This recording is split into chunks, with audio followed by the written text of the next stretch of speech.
Chosen one, they can't stop watching you, can't stop thinking about you, can't even comprehend how someone like you exists in their carefully controlled world, and it's driving them absolutely mad. What you did to them wasn't an action, it was an awakening, and now they're trapped between being mesmerized by your power and shocked that you refuse to play by their rules. Now, we expose exactly what your existence has unleashed in their minds, and why they'll never be the same after encountering the force of nature that is you. 3 distinct patterns have been converging around you, like storm fronts colliding in the atmosphere. The first pattern involves the systematic collapse of their carefully constructed illusions. The second pattern reveals an ancient awakening process that your presence has triggered in their dormant souls. The third pattern exposes a spiritual warfare that's been raging beneath the surface of every interaction.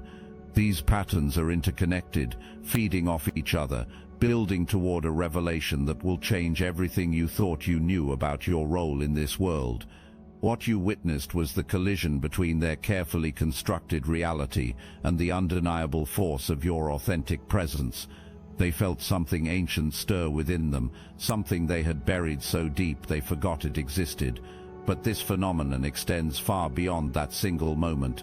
You've noticed the pattern, the way conversations change when you enter, how people become simultaneously drawn to and threatened by your energy, the strange mix of reverence and resentment in their eyes. What you're experiencing isn't coincidence, it's the inevitable result of a chosen one moving through a world of sleepwalkers who are just beginning to remember what it feels like to be truly awake. This awakening process you trigger isn't comfortable for them. It's like being jolted from a deep sleep by blinding light, disorienting, overwhelming, sometimes even painful. They've grown accustomed to the dim twilight of their compromised existence, and your radiant authenticity feels like staring directly into the sun. Their initial impulse is to look away, to retreat back into the comfortable darkness of their familiar patterns, but something deeper keeps drawing their gaze back to you, even when it hurts to see so clearly. The first crack in their facade appeared when your authenticity collided with their performance. These people have spent years, perhaps decades, crafting versions of themselves designed to impress, manipulate, and control. Every gesture rehearsed, every emotion calculated, every word strategically chosen for maximum impact. Then you arrived, carrying yourself with a naturalness that exposed their entire production as exactly what it was, an elaborate costume party where everyone forgot they were wearing masks. Your presence didn't announce itself with fanfare or demand attention through volume. Instead, it carried a quiet authority that made their loudest declarations sound like whispers. While they scrambled to prove their worth through achievements, connections, and carefully curated personas, you simply existed as living proof that true power comes from within. The contrast was so stark, so undeniable, that their confidence, which they had mistaken for genuine strength, crumbled like sandcastles meeting the tide. What unsettled them most profoundly was the effortlessness of your impact. They had spent lifetimes learning to manipulate environments, engineer impressions, and calculate responses, yet here you were, transforming entire atmospheres simply by breathing in them. Your influence wasn't manufactured through strategy or technique. It emanated from your core like warmth from a fire. This natural magnetism exposed the artificial nature of their learned behaviors, revealing how much energy they had been wasting on performances that never needed to happen. Their illusion collapse wasn't accidental, it was necessary preparation for what was coming next. Each crack in their facade created an opening for the second pattern to take hold. The ancient awakening couldn't begin until their defenses were down, their pretenses shattered, their souls exposed and vulnerable. Your authenticity wasn't just revealing their masks, it was systematically dismantling the barriers they had built against their own truth. The second revelation came when your energy began awakening dormant parts of their souls. These were aspects of themselves they had systematically silenced in order to fit into a world that rewards conformity over truth. Deep within each of them lived a version of themselves that once dreamed boldly, felt deeply, and believed in possibilities beyond the mundane. Your presence acted like a tuning fork, causing these buried selves to vibrate with recognition and longing. The awakening wasn't gentle. Years of suppression had calcified around these authentic selves like spiritual scar tissue, and your energy cut through those barriers with surgical precision. Suddenly, they could feel the weight of every compromise they had made, every dream they had abandoned, every truth they had betrayed in service of acceptance. The person they had become felt foreign compared to the person they remembered being before the world taught them to shrink. This internal upheaval manifested as an inexplicable obsession with you. They found themselves studying your every movement, searching for the secret formula that allowed you to remain so uncompromisingly yourself. They dissected your words, analyzed your choices, and scrutinized your relationships, hoping to decode the mystery of your unshakable authenticity. What they didn't understand was that authenticity cannot be reverse-engineered. It can only be reclaimed. Their analytical approach to understanding you revealed how disconnected they had become from their own intuitive wisdom. They were trying to solve you like a mathematical equation, to reduce your essence to a set of reproducible behaviors. This mechanistic thinking was precisely what had separated them from their authentic selves in the first place.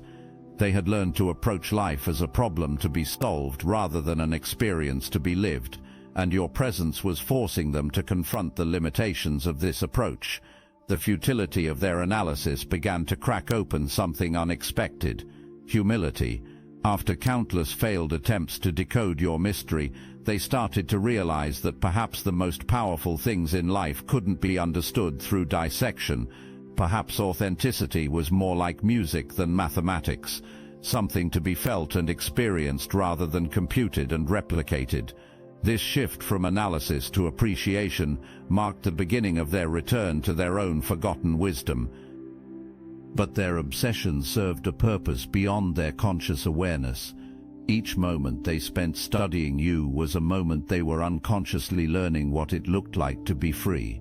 Their analytical minds were trying to dissect your power, but their souls were drinking in the experience of witnessing someone who had never betrayed their own essence.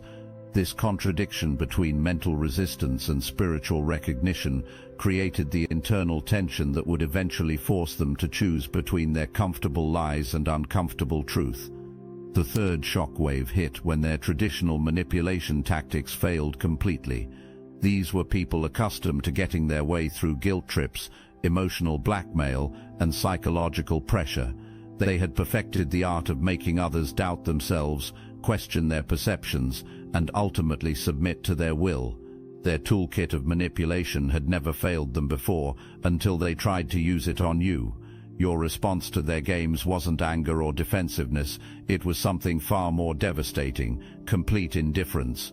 You didn't take the bait, rise to the provocation, or engage with their drama. Instead, you observed their tactics with the detached curiosity of a scientist studying predictable behavior patterns. Your lack of reaction wasn't cold, it was enlightened. You had evolved beyond the need to prove yourself to people who could only understand power through dominance. This failure of their control mechanisms triggered a profound crisis of identity. If they couldn't manipulate you, what did that say about their perceived power? If their usual games didn't work on you, were they perhaps not as sophisticated as they believed? The foundation of their self-image began to crack as they realized they had only ever felt powerful because they had been selecting vulnerable targets. Against someone operating from genuine strength rather than compensated weakness, their strategies were not just ineffective, they were embarrassingly transparent. The failure of their manipulation tactics marked a crucial turning point in the spiritual warfare pattern. Their inability to control you forced them to confront the reality that their power had always been borrowed, stolen from others who hadn't yet learned to protect their energy. Your immunity to their games didn't just protect you, it exposed the illegitimate nature of their authority. This exposure would prove essential for what was coming next in their awakening process. The fourth element that shattered their composure was your relationship with boundaries. While they had learned to negotiate, compromise and blur their limits in pursuit of acceptance or advantage, you treated your boundaries as sacred territory. Your no wasn't a starting point for negotiation, it was a complete sentence that reshaped the entire conversation. Your boundaries weren't built from fear or insecurity, they were forged from hard-won wisdom and an unshakable understanding of your own worth.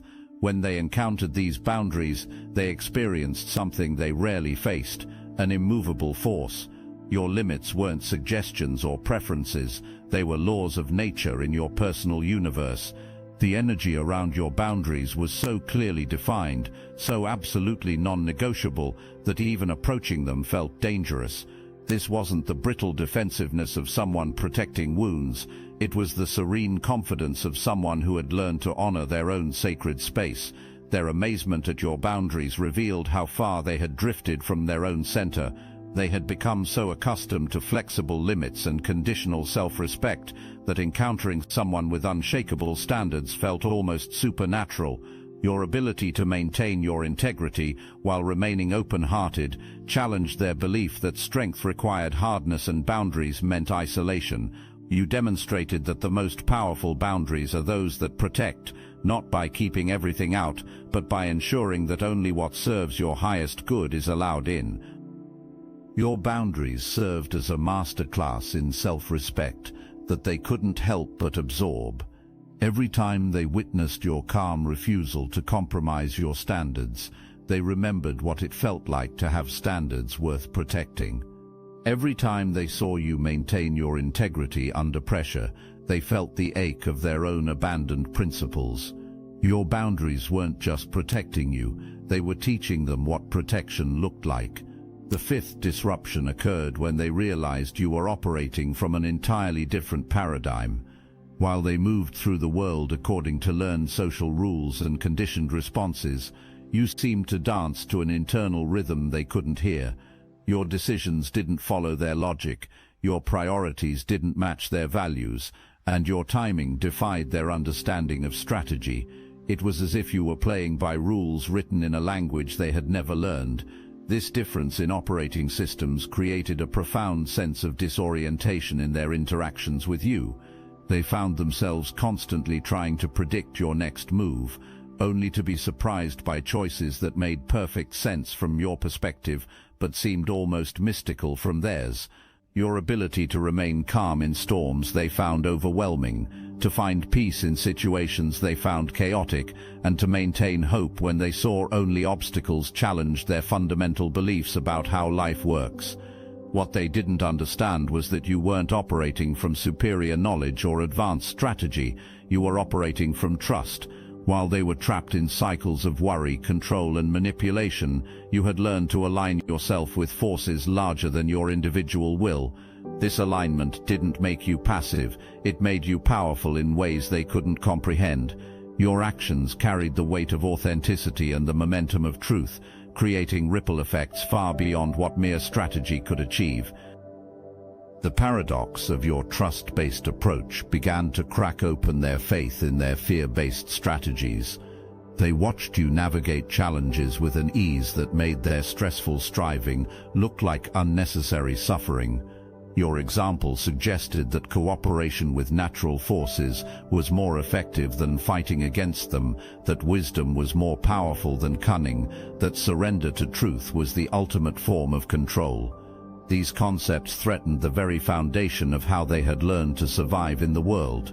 I must interrupt this transmission for just a moment. Are you really chosen? Prove it. It's easy to watch videos about chosen ones. It's another thing entirely to put yourself to the test. When I confronted the archons beyond our reality, they made one thing clear: true chosen ones are rare. They laughed at the thought of us finding each other, yet here you are watching this message. The Obsidian Inner Order isn't for everyone claiming to be awakened. We're the real ones, those who've seen beyond the veil, felt the call, and carry the unmistakable frequency. But are you truly one of us? I have given you everything I've got, and I'm digging deeper to bring you even more. Don't just consume content from the sidelines. Real chosen ones take action. Share your story on our weekly group call. Get a revealing tarot reading from our resident card reader. Discover if your experiences align with the authentic signs. The Archons fear nothing more than chosen ones recognizing each other. When we connect, our frequencies amplify and create a force they cannot stop. That's why we're going to be live streaming to the entire Astral Atom network. To find every last one of us, click the link in the description below now. It's time to stop wondering and confirm what you already suspect. Are you merely interested in awakening, or are you truly chosen? Prove it. Join us. The verification you seek awaits with the Obsidian Inner Order. The sixth revelation came when they tried to categorize you and failed completely. Their mental filing system, carefully organized with boxes for different types of people and predictable relationship dynamics, had no space for what you represented. You weren't fitting into their usual categories of friend, enemy, ally, or threat. Instead, you occupied a space they hadn't known existed, someone who was simultaneously approachable and untouchable, gentle and unmovable, open and impenetrable. This inability to categorize you created a cognitive dissonance that followed them long after your interactions ended. They found themselves thinking about you at unexpected moments, trying to solve the puzzle of your presence like a riddle that kept changing shape. The more they analyzed, the more complex you became. The more they tried to reduce you to simple terms, the more they realized how limited their understanding had been. Their obsession with categorizing you revealed their deep need to control through understanding. If they could figure out exactly what type of person you were, they could predict your behavior and develop appropriate strategies for dealing with you. But you existed beyond their taxonomies, beyond their psychological profiles, beyond their experience of what was possible in human interaction. You were living proof that people could be more complex, more authentic, and more powerful than their limited worldview allowed. Your resistance to their categorization efforts was breaking down their need to reduce everything to manageable, controllable pieces. Your complexity forced them to expand their understanding of what was possible in human nature. Your multidimensional presence challenged their binary thinking, their either-or mentalities, their need to make everything fit into neat, predictable boxes. This expansion of their conceptual framework was preparing them for revelations that their old thinking patterns couldn't accommodate. The seventh wave of disruption came through your relationship with conflict. When they expected drama, you offered presence. When they anticipated retaliation, you chose transcendence. Your response to their provocations wasn't to match their energy or escalate the situation, it was to operate from a completely different frequency altogether. This approach didn't just diffuse their attacks, it made their entire aggressive posture look ridiculous. Your refusal to engage in their preferred style of conflict created a strange vacuum where their anger had nowhere to land. They found themselves shadowboxing with their own projections, while you remained centered in a peace they couldn't disturb. This wasn't the peace of someone avoiding confrontation, it was the peace of someone who had learned that most battles are beneath their dignity to fight. The transformation of conflict into transcendence became a masterclass in authentic power that they couldn't help but witness. Every time they tried to drag you into their chaos, you demonstrated that true strength lies not in winning fights but in recognizing which battles are worth your energy. Your selective engagement wasn't about fear, it was about wisdom. You had learned to distinguish between conflicts that could create growth and those that would only create more suffering. Your approach to conflict resolution was rewriting their understanding of strength and weakness. They had believed that strength meant fighting back, that power meant domination, that winning required someone else to lose. Your example suggested that the highest form of strength was the ability to remain centered regardless of external chaos, that true power was the capacity to transform negative energy into positive outcomes, that the greatest victories were those where everyone could win. The eighth shock came when they attempted to diminish you through criticism, gossip, or sabotage, only to watch their efforts backfire spectacularly. Every arrow they shot toward your reputation seemed to ricochet back, exposing their own character while somehow enhancing yours. Their whispered campaigns of character assassination transformed into inadvertent marketing for your integrity. The harder they tried to tear you down, the more clearly others could see the contrast between your grace under pressure and their desperate attempts at destruction. This reversal of their attack strategy created a phenomenon they had never experienced: public accountability for their private intentions. Their schemes, usually so effective in shadows, became transparent under the light of your authentic response. Rather than defending yourself through arguments or explanations, you simply continued being yourself, and that consistency spoke louder than any rebuttal could have. The failure of their smear tactics forced them to confront a terrifying possibility that the universe itself might be conspiring to protect you. Every lie they told seemed to create opportunities for truth to shine brighter. Every obstacle they placed in your path seemed to redirect you toward even better outcomes.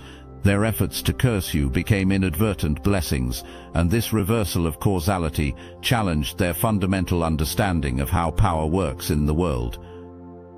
This pattern of cosmic protection began to shift their understanding of justice and consequences. They realized that their attacks on you weren't just failing, they were creating exactly the opposite results from what they intended. This reversal forced them to consider that perhaps the universe operated according to principles they had never understood, that perhaps there were laws of spiritual physics that governed outcomes in ways their material thinking couldn't grasp. The ninth disruption occurred when they realized you were accessing information they couldn't perceive. Your insights into their motivations, your ability to see through their facades, and your uncanny talent for reading the energy behind their words created an uncomfortable sense that they were transparent to you in ways they had never been to anyone else. You seemed to hear not just what they said, but what they meant, what they feared, and what they were trying to hide. This transparency created a profound vulnerability they weren't prepared for. In your presence, their usual armor of pretense felt thin and ineffective. They couldn't shake the feeling that you could see straight through to the core of who they really were, beyond their titles, achievements, and carefully constructed personas. This level of being seen was simultaneously what they craved most and feared most deeply. Your ability to perceive truth beneath layers of deception wasn't a supernatural power, it was the natural result of having learned to see clearly through your own illusions first. Your journey toward authenticity had sharpened your perception in ways that made others' masks as obvious as costumes at a masquerade ball. This clarity wasn't something you wielded as a weapon, it was simply an unavoidable side effect of your own spiritual evolution. But your ability to see them so clearly also triggered their deepest fears about exposure. They had spent so much energy hiding their perceived flaws, their vulnerabilities, their authentic desires, that being seen felt simultaneously like coming home and like standing naked in a spotlight. The paradox of craving and fearing your recognition created an internal tension that kept them in constant motion around you, drawn forward by their hunger for truth, pulled back by their fear of being fully known. The 10th element that shattered their equilibrium was your relationship with time and timing. While they operated in urgency and anxiety, constantly rushing toward goals or running from fears, you moved with a rhythm that seemed connected to larger cycles they couldn't perceive. Your patience wasn't passive, it was powerful. Your timing wasn't lucky, it was aligned. Your ability to wait for the right moment and then act with perfect precision made their frantic efforts look like the flailing of swimmers fighting against currents you knew how to navigate. This difference in temporal awareness created a sense that you were operating according to information they didn't have access to. Your decisions seemed to account for variables they couldn't see, factors they couldn't calculate, and possibilities they couldn't imagine. While they were playing checkers with the visible pieces on the board, you seemed to be playing chess with an awareness of moves yet to come. The source of your temporal advantage wasn't mystical, it was trust. You had learned to trust your intuition, trust the process, and trust that the right action taken at the right time would create right outcomes. This trust allowed you to move with a grace and efficiency that made their stressful striving look like unnecessary suffering. You had discovered that cooperation with natural timing was far more powerful than forcing artificial urgency. Your mastery of timing began to teach them about the rhythm of manifestation. They watched you plant seeds and wait for the right season to harvest, start projects when the energy was supportive, and make moves when the universe seemed to be conspiring in your favor. Your example suggested that life had a natural flow that could be recognized and honored, that success wasn't about forcing outcomes but about aligning with the current of possibility. The 11th shock wave came through their recognition that you represented everything they had given up in order to fit in. Looking at you was like looking at a version of themselves from before the world taught them to be small. You embodied the dreams they had abandoned, the courage they had surrendered, and the authenticity they had traded for acceptance. Your existence was living proof that they had made unnecessary sacrifices and that another way of being was not only possible but powerfully attractive. This recognition created a complex mix of inspiration and grief that they weren't equipped to process. Part of them wanted to celebrate your example and use it as motivation for their own transformation. Another part of them resented you for making their compromises visible and their choices feel like betrayals of their truest selves. The tension between admiration and envy created an emotional turbulence that kept you constantly in their thoughts. Your unwillingness to shrink yourself to accommodate their comfort forced them to confront the price they had paid for their own accommodation to others' limitations. Every time they watched you stand firm in your truth, they remembered times they had bent theirs. Every time they witnessed your refusal to dim your light, they felt the ache of their own dimming. You weren't trying to make them feel bad about their choices. You were simply living proof that different choices were possible. The process of remembering their authentic selves wasn't linear or comfortable. It came in waves, moments of clarity followed by periods of resistance, glimpses of their true nature shadowed by fear of change. Some days they felt inspired by your example, ready to shed their masks and step into their truth. Other days they felt overwhelmed by the magnitude of transformation required, preferring the familiar pain of limitation to the unknown territory of freedom. The 12th and final element of their disruption was the dawning realization that you weren't just different, you were operating from an entirely different level of existence. While they were focused on survival, competition and accumulation, you seemed to be engaged in creation, service and transformation. Your priorities didn't just differ from theirs, they existed in a completely different category of concern. You weren't playing their game because you were busy playing a game they didn't even know existed. This recognition forced them to confront the possibility that life contained levels of meaning and purpose they had never considered. Your presence suggested that there were ways of being human they had never explored, depths of satisfaction they had never tasted, and forms of power they had never imagined. The existence of these possibilities was simultaneously thrilling and terrifying. Thrilling because it meant more was available to them than they had believed. Terrifying because it meant they had been living far below their potential. Your example was showing them that the life they had accepted as normal was actually a pale shadow of what was possible. You weren't just successful, you were fulfilled. You weren't just confident, you were at peace. You weren't just powerful, you were free. These distinctions revealed that they had been settling for counterfeit versions of what they really wanted. As all these elements converged, creating the perfect storm of their obsession with you, something remarkable began to happen. The very qualities that had initially threatened and unsettled them started to inspire a different response. Their resistance began to transform into curiosity, their resentment into respect, and their fear into fascination. They realized that you weren't their enemy, you were their teacher, showing them what was possible when someone chooses authenticity over approval, truth over tactics, and growth over comfort. The three patterns that had been building throughout their experience with you now reached their culmination. The collapse of their illusions had cleared the way for the awakening of their authentic selves. The spiritual warfare they had been waging against truth had exhausted them into surrender. The ancient wisdom you carried had finally broken through their modern resistance. All three patterns converged in a moment of profound recognition. They had been fighting against their own liberation. The circle completes itself now.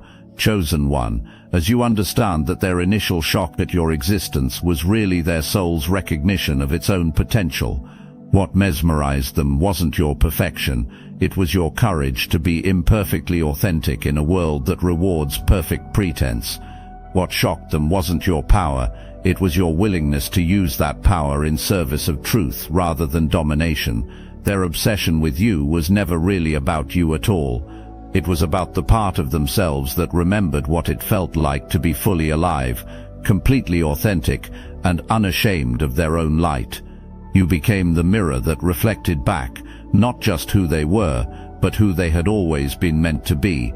And now, as they stand at the crossroads between their old life of limitation and a new life of possibility, they understand that you didn't come to disrupt their world. You came to show them that their world was far larger than they had ever dared to imagine. The story that began with their shock at your existence now transforms into their gratitude for your example. What started as disruption evolves into awakening. What felt like chaos reveals itself as the perfect catalyst for their own transformation. The illusion collapse that seemed destructive was actually preparation for reconstruction. The spiritual warfare that felt overwhelming was actually the birth pangs of their authentic selves. The ancient awakening that seemed impossible was actually inevitable once they stopped fighting it. And you, chosen one, understand finally that your greatest gift to the world isn't your perfection, it's your permission for others to remember their own magnificence and step into the fullness of who they were always meant to be. The three patterns that created such turbulence in their lives have resolved into a single harmonious truth. Your existence is proof that transformation is possible, awakening is available, and the journey home to authenticity is always worth taking, no matter how long the detour has been.